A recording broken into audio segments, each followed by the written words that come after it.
This is Corey Willis with PPEI, and you're listening to the Diesel Podcast. I'm Adam Blattenberg from Diesel World. This is Dan, owner of Dan's Diesel Performance. I'm Kaz from Diesel Doctor of Tennessee, and you're listening to the Diesel Podcast. What is going on, Diesel Nation? We're excited to have you guys with us today on the #1 diesel truck podcast on iTunes. Today's episode is really cool. What got me into really automotive performance in general was television. And going back 10 to 15 years, it would be watching TV shows and seeing a truck build, a restoration, or aftermarket products be put on one, and then seeing it tested. And today's guest is one who got me into the whole automotive scene, and really it's what ignited the passion that I have for vehicles and performance and just, builds, things like that. So today, Kevin is joining us, and he's got a super cool build. I mean, this thing, it's a C-10. It's got a custom chassis, and he's putting a 5-liter Cummins V8 engine in it. He's already got it set, and he's got some really cool plans for power and bringing the whole truck together where it's something that looks cool, that's functional, and you can have fun driving it, daily driving it, taking it to races, different things like that. So we're really excited to be able to bring this story to you guys and have him shed some light on not just the truck and the build and the details, but also how media's changed, specifically automotive media, and the process from television and different ways you can access information and kind of deliver the content that your listeners want. So he's got a lot of cool insights, and we're looking forward to chatting with him today. Before we get to it, though, we want to let you guys know you're going to hear a lot about 5-liter Cummins on this episode. And PPEI Tuning, those guys have been offering tuning for the 5-liter V8 since 2016, and they've got a ton of different options for you depending on the use of the truck, what you're looking to do with it. So make sure you go to ppei.com, check out what they have. And if you have any questions, you can message them right on their website. They're more than happy to answer anything that you might have and walk you through the process of being able to increase the performance of your 5-liter Cummins V8. And also Alligator Performance. If you go to alligatorperformance.com, use podcast 5, you can get 5% off your order. They have different sections on their website. So if you do have a Nissan Titan with a Cummins in it, you can see all the products that are out there in the aftermarket.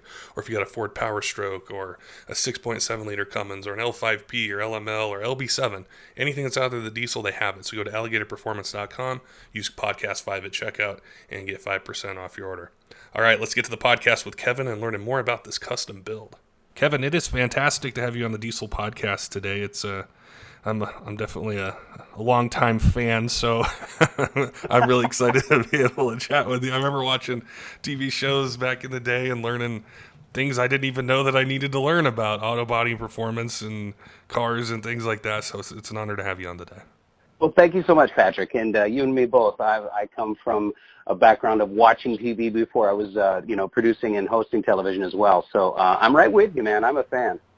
It's one of those things I think that's what originally got me into automobiles, cars and trucks and performance and things, was just seeing what was out there. It wasn't around me really in my neighborhood or community, but I could always tune in and watch and see things. And I think, what's been going on with racing, with media, with all the different platforms that are out there is we're able to see so much. And before we get into your project, for any of our listeners that are out there that are like, they want to know more about your expertise, the things you've done, I just wanted you to introduce yourself to the Diesel Podcast audience and tell us, what your background is and what you specialize in. Well, my name is Kevin Tetz. I grew up around cars. I was baptized by fire, if you will. My Uncle Herb had a salvage yard, and me and my brother and my cousins, we figured out how to turn wrenches in Uncle Herb's salvage yard, and we made we made him mad a bunch of times, taking the wrong parts off and maybe breaking some stuff. But it was our, it ended up, I don't mean to get all philosophical right off the bat, but it ended up being kind of our communication basis and our way to bond together and grow up, and and it creates all these great memories. The smell of old cars will always be with me. I can smell the inside of an old Buick, and it brings back childhood memories. So that's where I grew up with the love of cars, watching my dad fix cars. My dad's a paint and body guy, and not necessarily handing him wrenches, but just being around that environment. You not only learn through osmosis, but you develop a passion for it because it's a connection, with the people that you care for the most. So that's my grassroots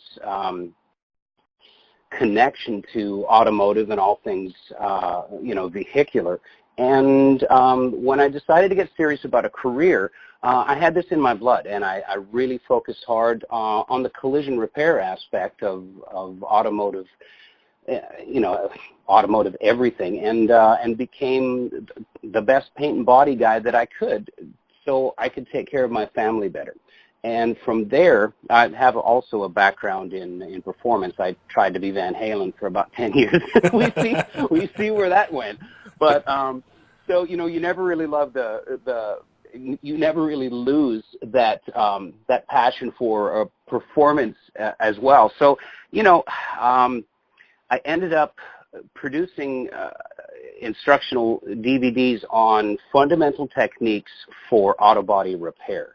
I was comfortable enough in my skin because I grew up around it, because I was good at my job. I had a really good career in collision shops. I was a painter. I managed shops. I had my own shops. I was a body tech. So I felt like I knew the fundamentals enough to put out a video that showed people the basics, the guys that wanted to learn on their own, or guys that maybe had tried and made mistakes on their own. So I started the company called Paintucation in 1999. And Eastwood was the first company to pick up my instructional videos. And we celebrate our 20th year with them selling my instructional videos and me working with them as a company this year. It's kind of a fantastic anniversary for me. And from there, of course, I stayed in automotive collision repair, built my own vehicles, and carried with me all this accumulative knowledge and experience with now in the, I guess, the arena of coaching people, of trying to help people either recover from mistakes or prepare themselves enough to not make them in the first place. And that's kind of been my mantra ever since. So it would be cool enough to be, a successful collision repair painter and technician and have this side hustle that sells instructional DVDs that helps people along the way. So then enter television production. My videos gave me the experience to be on camera. I basically taught myself how to host TV shows through my instructional videos.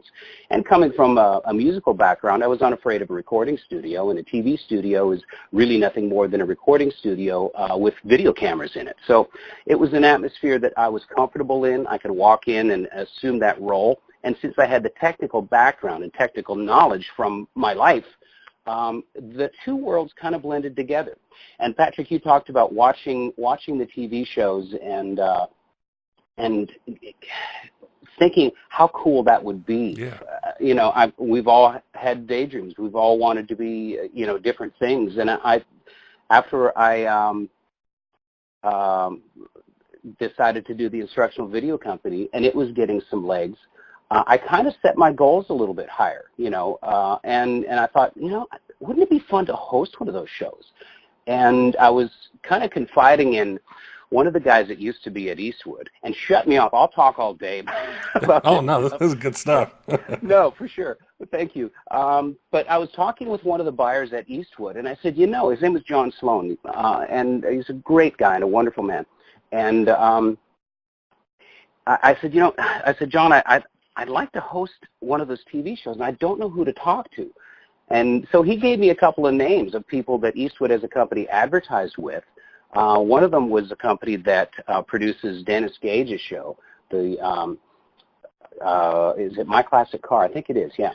So, and I talked to those producers and said, hey, I want to do this. How do I get good at it? And the guy actually, gave me enough advice. He said, learn how to use an earpiece.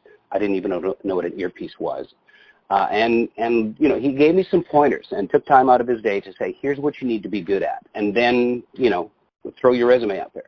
The other person that I got to talk to was Stacy David. We're both in the same area. He's in the Nashville area, and I was in Pulaski, Tennessee, which is about an hour south of Nashville. So Stacy, again, graciously took the time out of his day to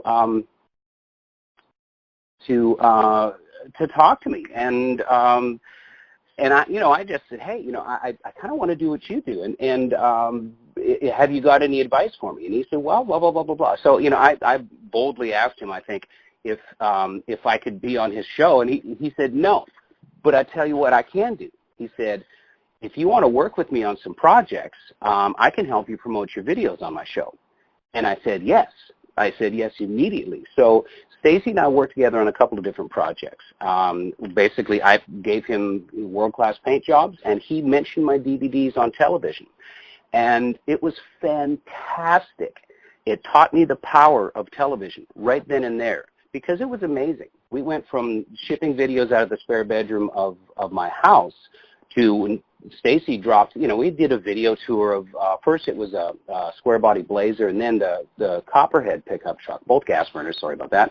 But he did a video tour, and he said, hey, if you want to learn how to do a paint job like this, go check out Kevin's videos. You can get them from Eastwood. So I get a call on the Monday morning from Eastwood, and they say, I don't know what you did, but, our phones are shut down, and we're flooded with requests for your videos. You better get some more of these up here. So it was kind of an amazing baptism to the power of television and advertisement and this genre that I ended up being in, which is automotive how-to.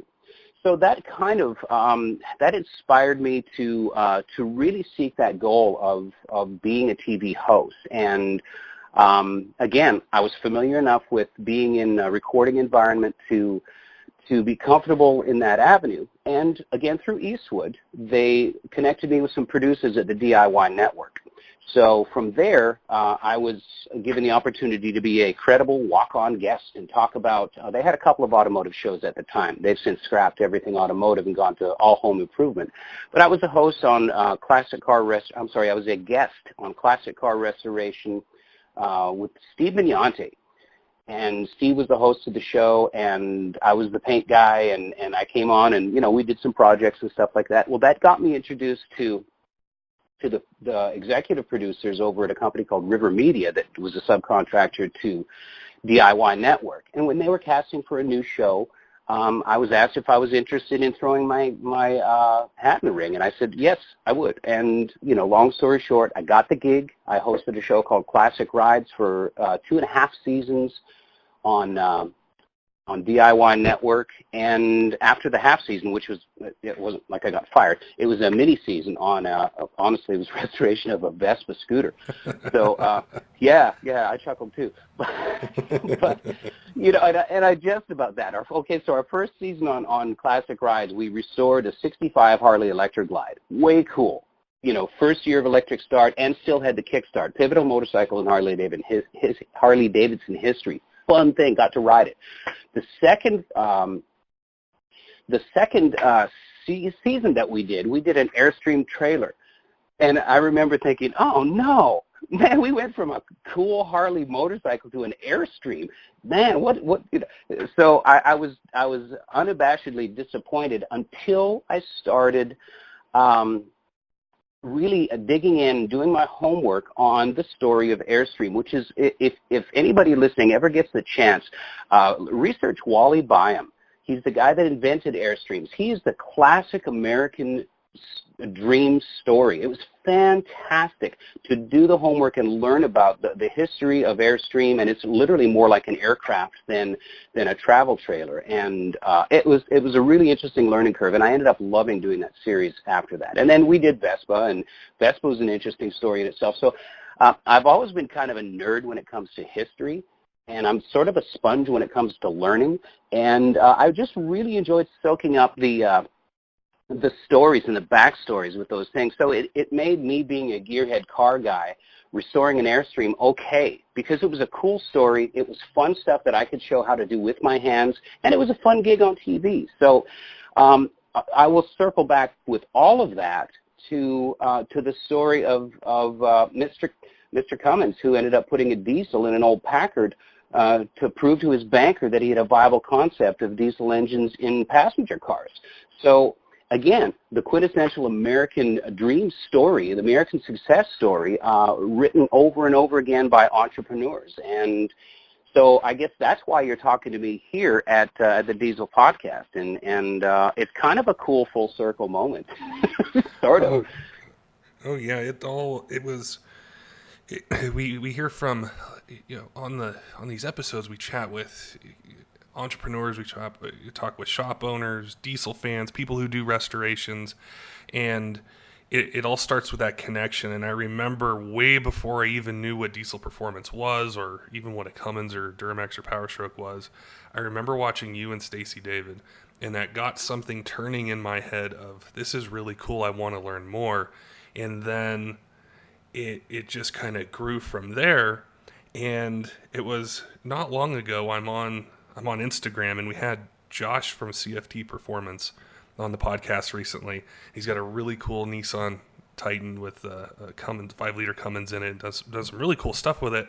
And I see he's there in your shop helping you, and I'm like, wait, we just took something that I watched way back when, combined it with Diesel Performance. I've got to talk to Kevin. I've got to ask him about this project. And I wanted you to explain to our audience what you're working on. It's super cool. You can explain it way better than me, but I'm really excited to see this project and watch it and learn more about it. All right, so I'm very excited about this. I'm a paint and body guy and a fabricator, and over the years I've learned and shut my mouth and listened to mechanics that know way more than me. So I want to say right off the bat that I'm not a diesel mechanic. However, I've worked on a bunch of different vehicles. I've done diesel high-performance upgrades on the Trucks TV show and Truck Tech after that. I've worked with people like Banks Engineering. Gail Banks is a huge mentor. Jack Roush, Bully Dog, all those companies that had, programmers that they wanted to advertise and get out there to a mass market. We got to play with their toys. So I'm not unfamiliar with diesel stuff. I'm proud to say that I'm a really good paint and body guy and fabricator, but one of my biggest strengths is I know what I don't know. And so there we are with my, just coming clean. I'm not a diesel mechanic. I know that I'm not. But guys like Josh Chapman, he is, and Ian Johnson, my executive producer on this series, he is. And so I can stand on the shoulders of these guys and participate in this platform and be confident that I'm not going to screw anything up. So full circle back to the truck. I'm a truck guy. I love trucks. Pickup trucks. We're in a rural part of Tennessee. You got to have a pickup truck. So, I was a host of Trucks TV for 10 years, and, it's in my blood. So I had this vintage C-10, 1971 C-10. And Ian Johnson had this crazy idea to put in the 5-liter Cummins turbo diesel engine in it, and I thought, heck yes, let's do it, because I did a bunch of research nobody else had. So what we're doing is a 2-wheel drive. It's technically mid-engine, and we can go into that later. 5-liter Cummins turbo diesel engine with a 6-speed Ison automatic transmission in what's going to look like a 67 C10 pickup.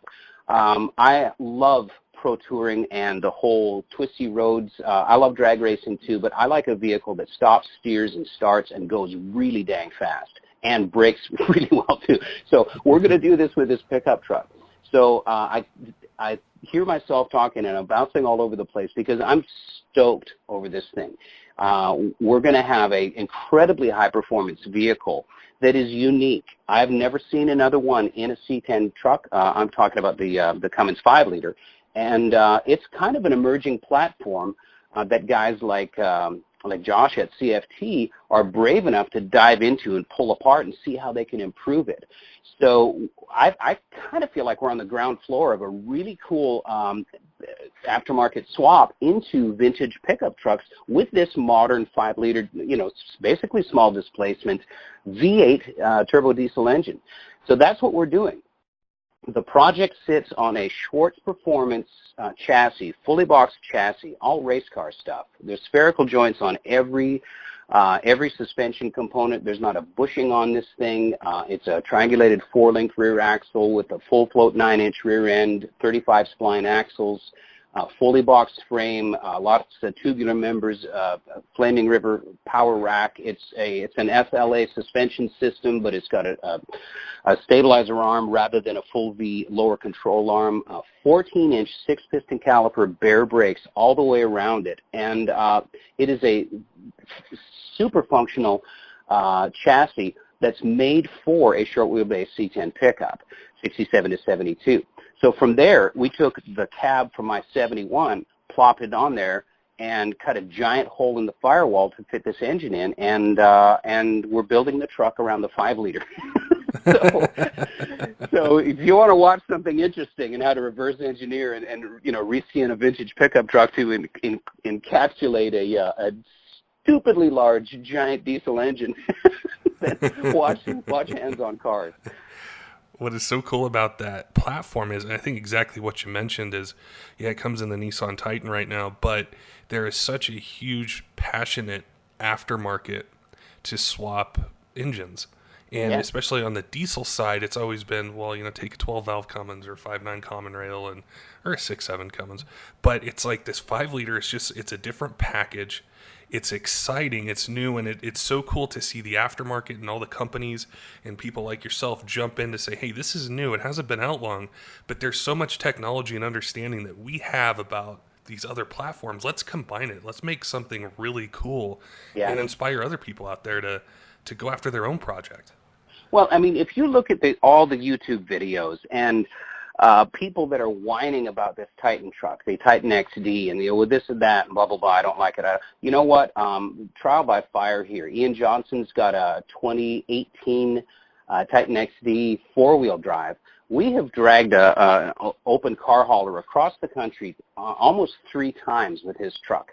It has got tons of power. It gets good fuel economy, and it doesn't give a crap what's behind it on a trailer. It's comfortable, and the platform is absolutely solid. So I was sold 100% on this drivetrain before we even started this project. So naysayers can say nay all they want on this platform, but this 5-liter Cummins is a really viable powertrain. And guys like, again, I'm going to plug his name every chance I can, Josh at CFT, is cracking the code on these things. He's got a compound turbo system on his personal truck. Those of you that follow Josh, you know this thing. He blasts videos on this thing all the time. He wore out a set of tires for you guys on an Instagram video, and he's pushing 1,200 foot-pounds and 800 horsepower on a stock engine with a little bit beefier injectors. But holy crow, man. You talk about potential on a stock engine. We're not talking O-ring and heads. We're not talking, giant injector pumps and stuff like that. This is a stock engine that he's throwing more air and fuel at and getting incredible performance numbers. So you take something like that and you throw it in a vehicle that weighs literally half of what a Titan XD 4-wheel drive is, and you've got serious performance, pal. Oh, yeah. Well, that's what got me excited when I saw your project, because I know the engine isn't going to stay stock, and I wanted to ask you, what are you guys shooting for with power and with where you're keeping that kind of power band at? Is it something where you guys are going to go the compound turbo route, or maybe a larger single, or what are you guys thinking? No. It's a dual gate turbo that's down in the valley from the original. It's a common rail 5-liter V8 diesel with a dual gate turbo, or a 2-stage turbo, if you will, with tiny little impeller wheels. They're really cute. Josh brought them with him when he came down here for a measuring session. And I say that in jest because it's a really good, strong platform. Yeah. But we want to turn it up. We could throw a good tune on it, open it up, delete the EGR and all that kind of stuff. And since it's in Tennessee in a vintage vehicle, I don't have to use diesel particulate fluid and all that kind of stuff. So, or filtering, or the the urea or anything like that, since it's going to be VINed as a 71 Chevy truck. So we can uncork it, is what I'm saying, and we can do it legally. So to leave it bone stock was the original goal, because holy cow, it's 350 horse right from the factory and almost 600 foot-pounds. I'm sorry, no, 310 horse and almost 600 foot-pounds. That's pretty dang stout, the 600 foot-pounds. And really, as we all know, torque is what moves the vehicle down the road. Horsepower is a measure thereof. So the torque was really the fascinating thing for me. But we can't leave it stock. We can't. So we've got it's a larger single turbo. I think it's a 60 millimeter. It's one that Josh did a bunch of stuff on the first version of his Titan. And we're going to leave the injectors the same, stock engine, top to bottom, and EGR delete, and open up the exhaust. And he's done dyno testing with that turbo on his truck, and he ended up with I think it was 600-ish and about almost 900 foot-pounds at the wheels. So that's smoking. I mean, if I can get that kind of a power range in this C-10 pickup, I don't care who you are. That's fun performance. Gas, diesel, hybrid, electric, whatever. It's about a fun vehicle that's balanced and capable of not only just going really fast and blowing the tires off of it, which is fun, but let's have something that's functional too. So so we're going to turn up the wick a little bit and make it into a true performance vehicle. And I'm like I said, I'm excited about it. I'm excited about being on the emerging level of this platform of engine and watching other people and other companies embrace this 5-liter Cummins. Is the hardest part about, well, I'm sure there's lots of difficult parts of this project and challenges that you have, but is the largest one taking this engine, having it in the platform, and basically fitting everything else around it? Or what kind of, say, challenges, if someone's listening right now and they're like, hey, I love C10s, I love the Cummins engine, this is something I've been thinking about doing, what's the first major hurdle that they're going to potentially come up against when they're looking at doing something like this? It's kind of twofold. We have the opportunity of setting this engine down in a Schwartz chassis. It's a fully boxed chassis. It's reinforced. It's got tubular supports on the inside of the rails, and it's very, very strong. It's a road race chassis. So it is very strong inherently. We outweigh like an LS engine transmission, like a 6-liter and a 4L80. We outweigh that by about 400 pounds. We're right at 1,360 pounds dry with the engine and transmission. We weighed it. So your first challenge is going to be either reinforcing your stock C-channel chassis to accommodate the weight of this thing, or start with an aftermarket performance chassis. The second thing is the size of the engine. So if anybody's been following us, and if you're on Instagram, it's at HandsOnCarsKT. My Facebook page for Hands on Cars, which is the series that's going to be airing these episodes.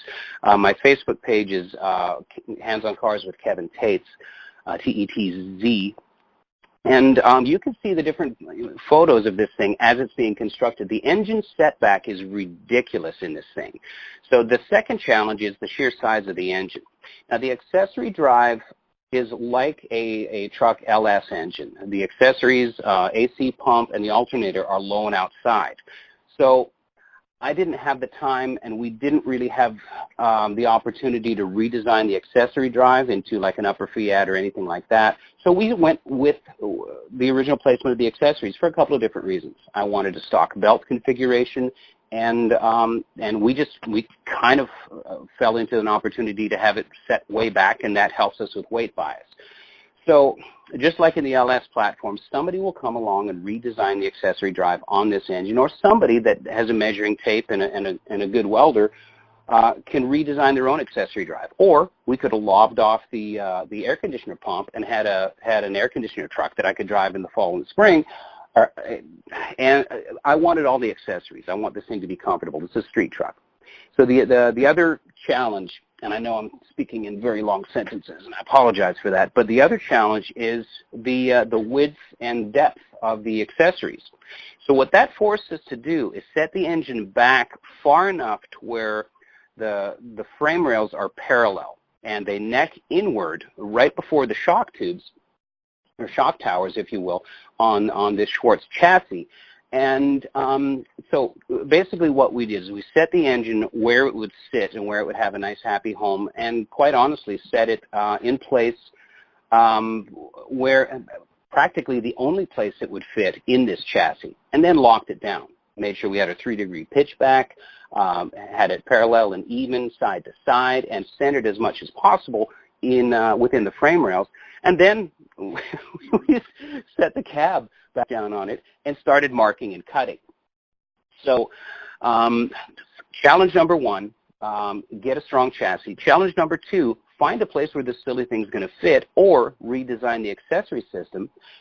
Challenge number 3, get your Sawzall out and start hacking your truck up, because you've got an amazing amount of engine setback. So guys that haven't seen pictures, and you'll get a kick out of this spec as well, from the axle center line, the way we measure engine setback is axle center line on the front and how many inches back number 1 cylinder is.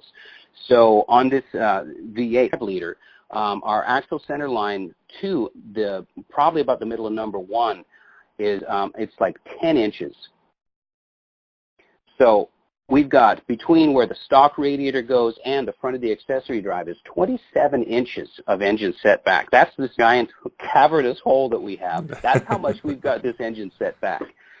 So, you know, I had to completely redesign the inside of the cab. I had to completely redesign driver controls and brake and fuel pedal and things like that, as well as the center console, and reconfigure where my HVAC goes, gauge cluster. I said I had a moment of silence and said goodbye to the windshield wipers.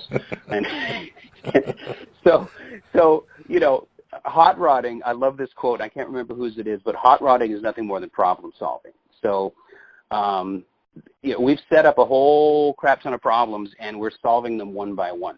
So, you know, it's not an engine swap per se. It's a drivetrain and vehicle swap. So it's a challenge. It is, and until somebody comes up with a different accessory drive on this thing, it's going to be, you know, somebody's going to have to do some whittling and some homework. But you know, a Duramax is huge as well. You know, if you're going to do an I6 Cummins engine like a 5.9 or 6.7, that's a big engine too. That's really long. So you're going to have to carve the heck out of something anyways. You're going to have to change it around. So, you know, one of the coolest projects that me and Ryan Shand ever did on the Trucks TV show was, we called it Project Super Dually, where we put a 79 Ford club cab dually body on a 97 Dodge long wheelbase truck, extended cab truck, and we just basically did a body swap, because there was Cummins kits for those 79, 77, 8, and 9, 76 through 79, I think. Anyway, the same design truck, where you could swap your Ford truck with a Cummins engine, but you're still dealing with a C-channel frame, and you're having to change all the architecture around. We thought it was a better idea to just do a body swap on top of that diesel truck chassis, and it turned into a really cool project. There's still pictures of it online. We gave it a nice two-tone paint job.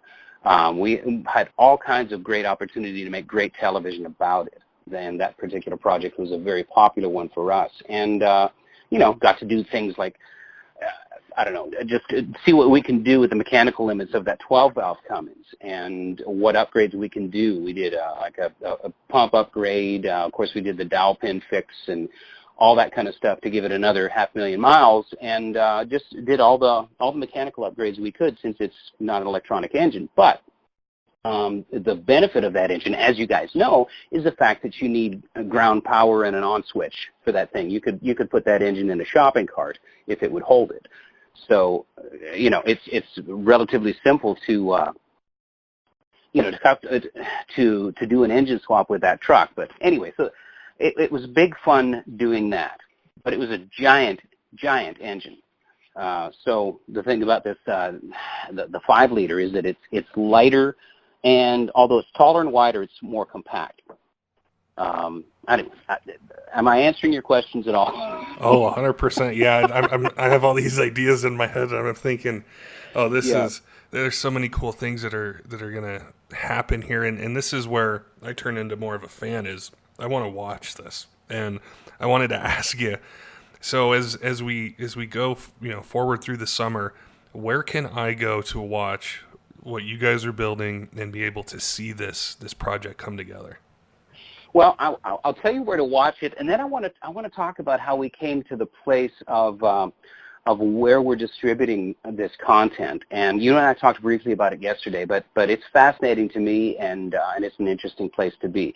So my show is called Hands on Cars, and it's available to watch right now on Amazon Prime. If anybody gets Amazon Prime Video, you can watch Hands on Cars. It's also on YouTube. I did a series. Well, the first version of Hands on Cars was a co-production with the Eastwood Company. This is Hands on Cars with Kevin Tetz, where I'm producing it by myself and with the executive production of Ian Johnson, formerly of Extreme Off-Road from Spike as well. So we're on Amazon Prime. Season 1 of Hands on Cars is up. It's 16 episodes on LS swapping a 1990 Jaguar XJS. And basically what we did was take a beautiful road car that was ridiculously problematic in everything except the body and the suspension. We gutted it, stuffed it with aftermarket, and made it into a nice car. Put a nice slick paint job on it and pissed off a whole lot of Jaguar purists right from the start. And it was glorious because, they made this car for it was a 20-year run for the XJS. It was supposed to be the answer to the E-Type. And it failed horribly because it was unimpressive with power, and it was problematic. The Jag guys call it the Lucas Prince of Darkness electrical system. There's a clue. That comes from Jaguar enthusiasts. So people say, "Oh, mate, why'd you turn?" Oh, all right, I get it. So we put painless wiring, vintage air, a 6-liter LS engine, a 4L80 transmission, Holley support for all the electronics. I took the stupid Tetz brake system off of it and put a vacuum booster system on it. So now it stops, and put some comfortable BMW seats in it. It's my wife's car, and we made it into a functional vehicle. You might as well be a '69 Camaro, I suppose, for the aftermarket. But those cars are beautiful. It sounds like I'm beating up on it. I love the cars, but I wouldn't throw my wife the keys to that in stock form for nothing. I wouldn't let her drive down the street with that silly thing because it's going to break, and it's going to be expensive to fix. A friend of mine said the rebuild on that, it was a 5.3 V12 engine. So the rebuild on that engine is about $16,000. Ooh. Yeah. Okay, so a rebuild on a 6-liter LS, yeah, you're talking $800-900 worth of parts and maybe another $1,000 worth of labor if you don't do it yourself. A little bit of a difference there, and the power potential is crazy. We're at 400 horsepower at the wheels. When we started, we dyno tested over at DBR High Performance with the 5.3 Jag engine. It made a 129 horsepower at the tires. So we did a little bit better with the 6-liter swap. So people that want to watch that swap and kind of why we're doing what we're doing, go to Amazon Prime and search for Hands on Cars. The whole concept of the show was let's build cool cars because it's fun. And not silly fun like throwing wrenches and we get stressed out and got to go skeet shooting or go to the go-kart track, but let's do how-to. Let's solve the problems that come along when you dig in and do interesting things to vehicles. And, let's not BS about it. Let's not be stupid. Let's not create fake drama. Let's just do what we love to do and maybe show you something along the way. So that was honestly the concept that Ian Johnson came to me with after he left the Extreme Off-Road show. He had this concept. And he had a non-compete, which in television, when you break away from a contract, there's a certain period of times where you can't work in the environment with a competitive show. And that's just contract stuff. That's just television stuff. And so he was in his non-compete, and he couldn't appear on television. But I had left in 2014, so my non-compete was long since gone, and I was, doing video production for a lot of different aftermarket production companies and doing a bunch of stuff on my own for my paintification company, and I was free and clear of any contractual obligations. So we did the Jag series. So if we can segue into that, if that's okay with you. Oh, yeah. So we wanted to do TV for the sake of doing good TV. Otherwise, let's go home. So when you're in an industry, you have a unique insight as to how that industry is going, what advertisers are doing. And let's face it, advertisers are the way television stays on the air. Everything from network news is dependent on advertisers, HBO cable. Every bit of broadcast television is monetized by advertising.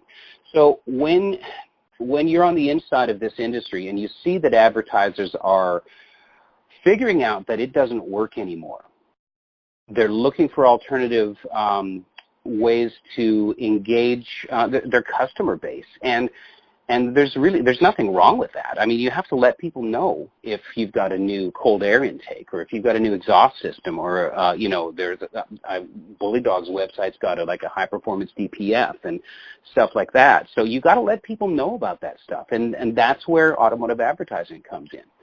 So it's kind of a delicate dance of having integrity and showing new products and parts at the same time as showing somebody how to do something. And that's why I love the how-to format, is because it's not just let's put this part on and let's go see if we can spin the tires.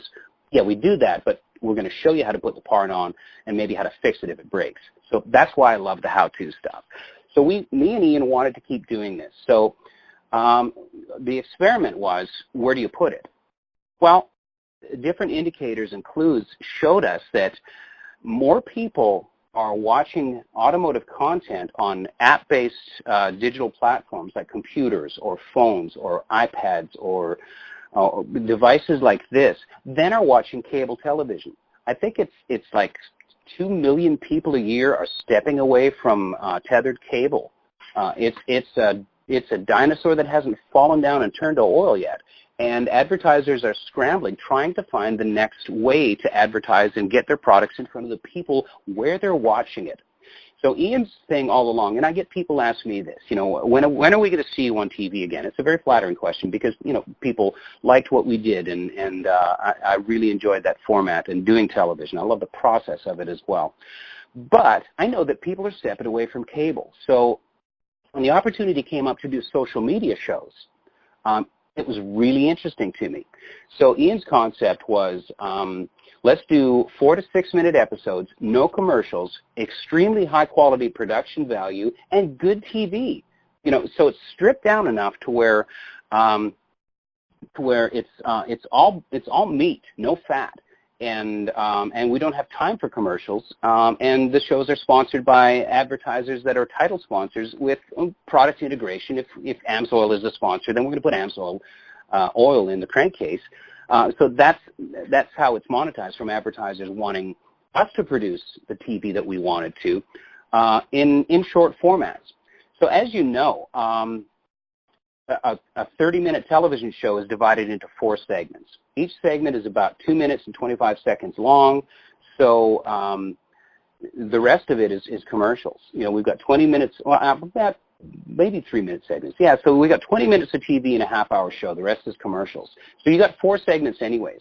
So what we thought we'd do would be to make an episode be like 2 big fat segments. So that's a nice watch. It's an easy watch, and it's a watch where somebody can sit on their phone, not get in trouble at work. They may or may not be on a porcelain chair, and that's about the right amount of time to watch one of our shows. so I mean, it's kind of funny to think about it, but that was the timer. It was like, okay, let's do a short form show that really let's get in, let's tell the story, and let's get the heck out of Dodge. And it's shown to be a really gosh, I don't know. They're easy to watch, and people are really responding to this type of show. I'm not going to say we've had kickback, but we've had people say, "Hey, I wish it were longer."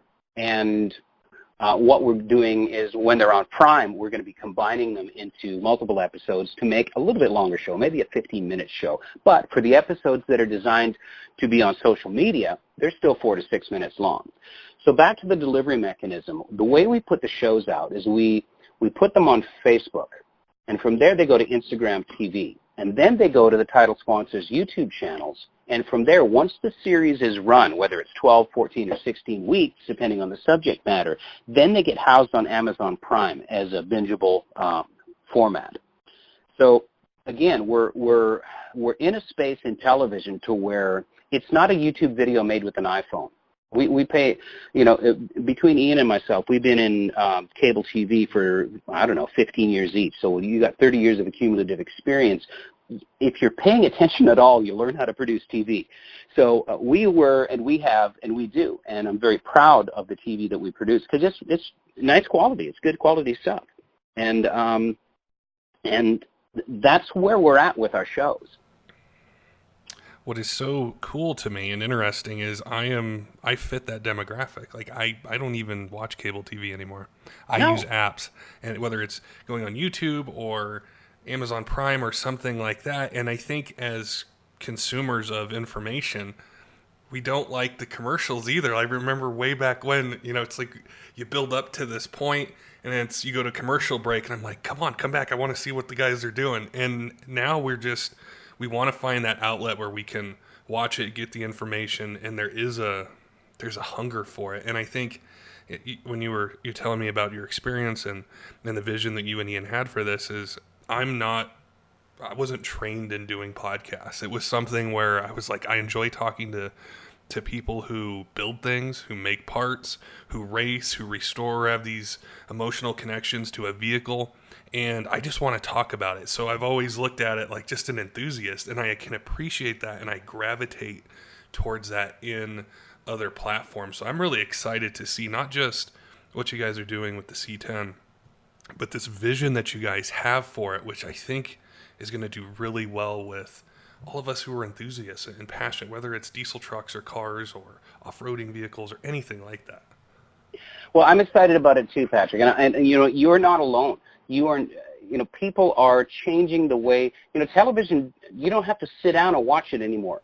Now television comes to me. I don't have to go to it. And that's a huge paradigm shift. And, the saying is, if you're not growing, you're dying.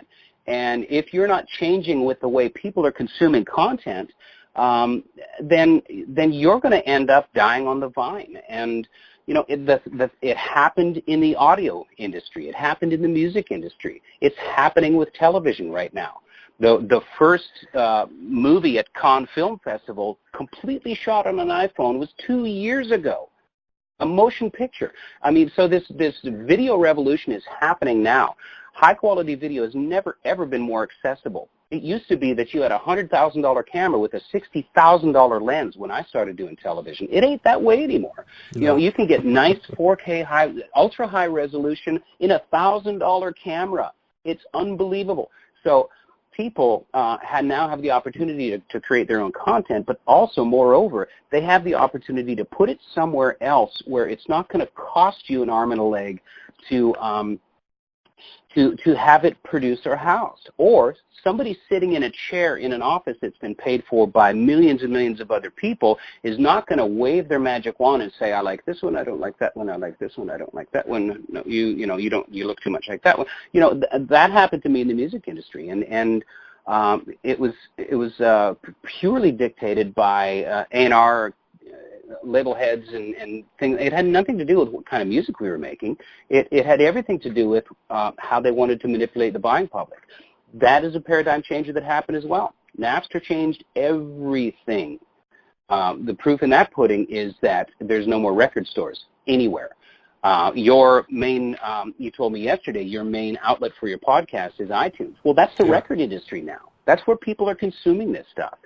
So what that does, it destroys part of the industry, but it creates this wonderful avenue for people to express themselves, like you. I love the fact that you're doing a podcast, and you told me, how many people listen to it. That's boggling, man. That's fantastic. It's in one way we can say, oh my gosh, television is disappearing. but it's not. Guys like you and me that want to watch enthusiast-based television with integrity, we're just going to have to find somewhere else to watch it. So it opens up the door for guys like me and guys like Ian and guys like, maybe Tim Strange or whomever to not have to depend on a network to make the shows that we're passionate about making, and not have to be dictated.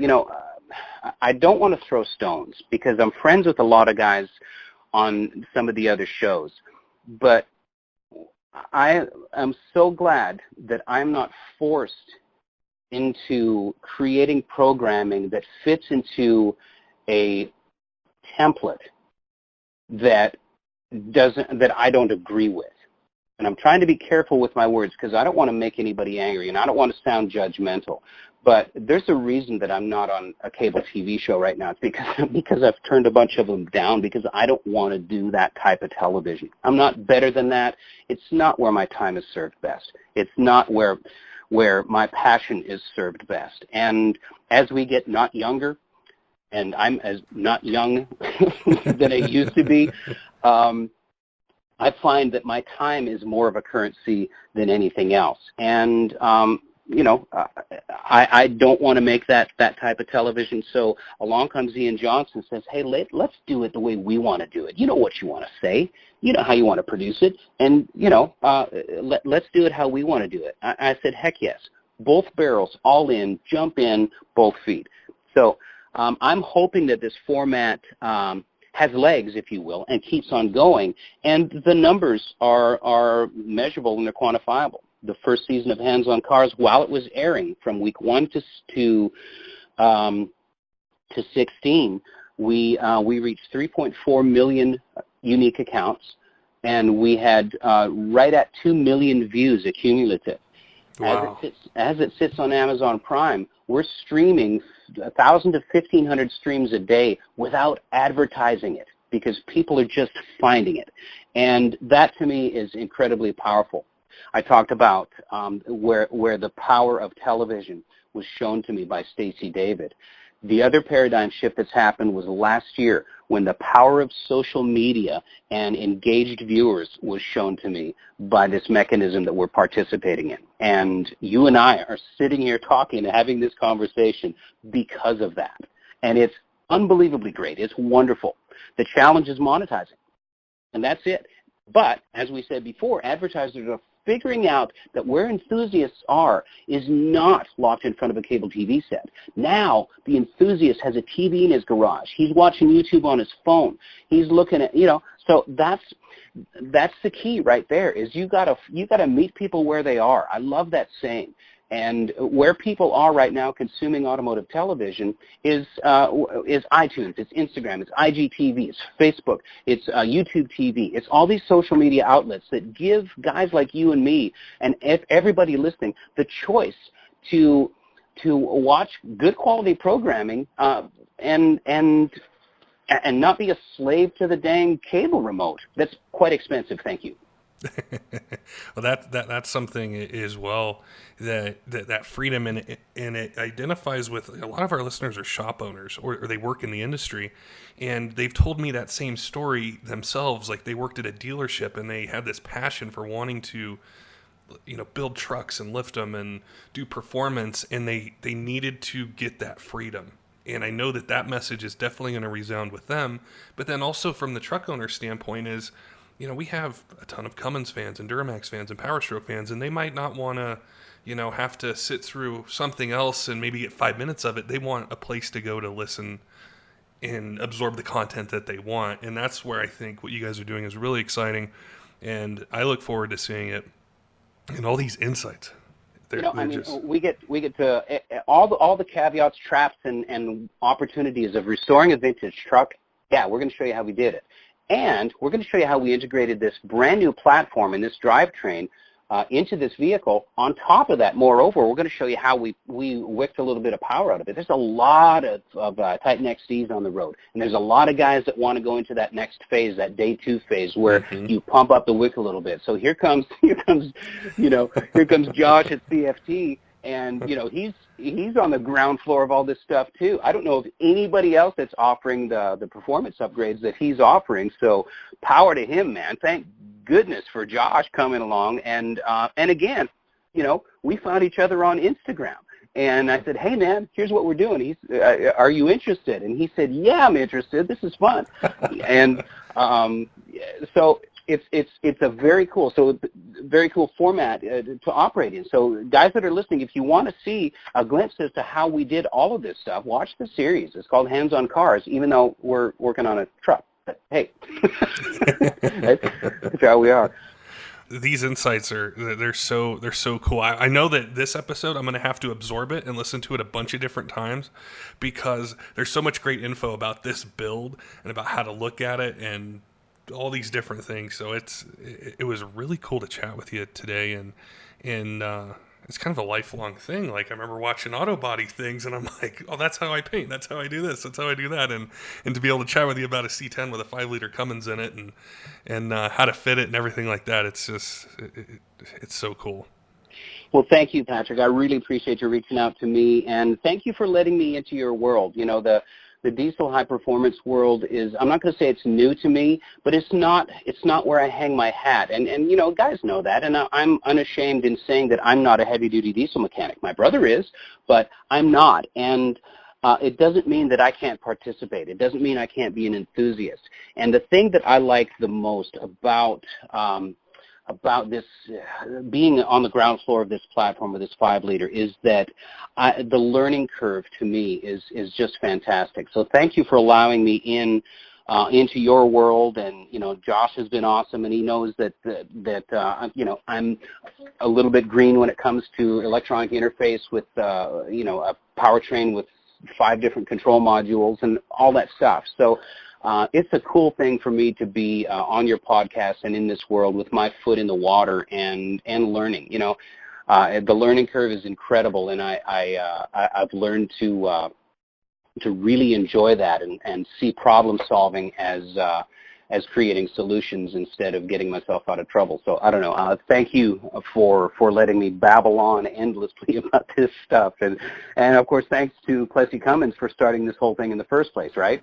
Oh, exactly. Yeah, it's taken on a fan base that I know it exists in other platforms, but I know the Cummins fans we have, the listeners we have, they're passionate, and any type of vehicle with that engine, that's what it is. And so I'm definitely, as a fan, I'm very excited to see this project come together, and then just be able to follow you guys and see what other things you work on. Even if it's not diesel related, it's still, a lot of it translates over. And to be able to learn and combine those two worlds is something that has us excited. Well, very cool. Well, thank you for having me. Don't forget, diesel fans, make sure and go on Facebook and Instagram, follow Kevin and Hands on Cars, and be able to follow this build and see what he's doing as he takes you from the start all the way to when it's going to be out there driving on the road. You're not going to want to miss the details and the insights that he's providing on this particular build, and then tons of other ones he's going to be doing throughout the year. Also, check out PPEI.com and Alligator Performance. Use Podcast 5 at checkout. Get 5% off your order and get your truck running the way that you want. Till next time, keep the shiny side up.